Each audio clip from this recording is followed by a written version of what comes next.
Ja saskaitot dzimšanas datus, dienu, mēnesi, gadu līdz viencipara skaitlim, kopā sanāk cipars 8. Tas nozīmē, ka jūs esat arī ļoti spēcīgs, nosvērts, vērsts uz godīgumu, jums ir svarīgs šis godīgums, taisnīgums, jums ir svarīga nauda, tieši materiālās dzīves sfēra, tad mērķtiecīgums arī.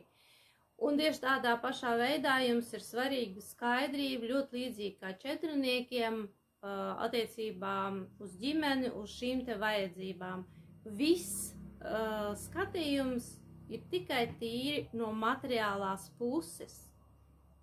Cik, kam, ko vajadzēs.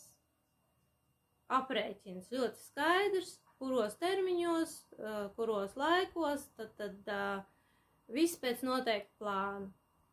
Tie ir arī tādi, emocijas tur ir maz, noslēgti šie cilvēki, bet kā nodrošinājumu viņi dos, var teikt, perfektu.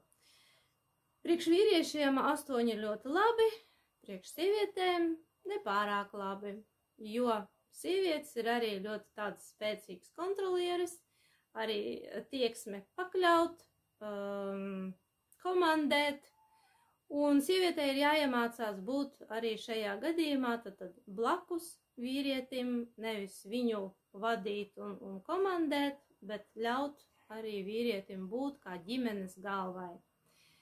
Un savukārt vīrietim ir jāuzņemās attiecīgi atbildība tad par ģimeni, par tās materiālo nodrošinājumu, tad jāizvirz arī šie te lielie mērķi, uz kurieni ģimene ies un ko viņa tad dzīvē realizēs un ko sasniegs.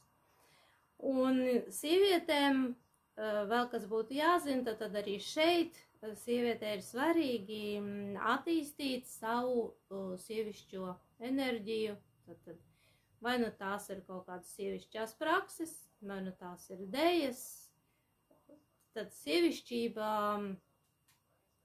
šodien mēs to varam, un zināšanas ir ļoti daudz un ļoti plašas, šodien mēs to varam ļoti labi sevi atvērt un attīstīt.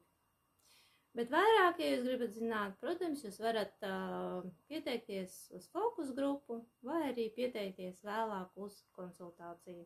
Un tad jūs uzzināsiet visu par savām programmām.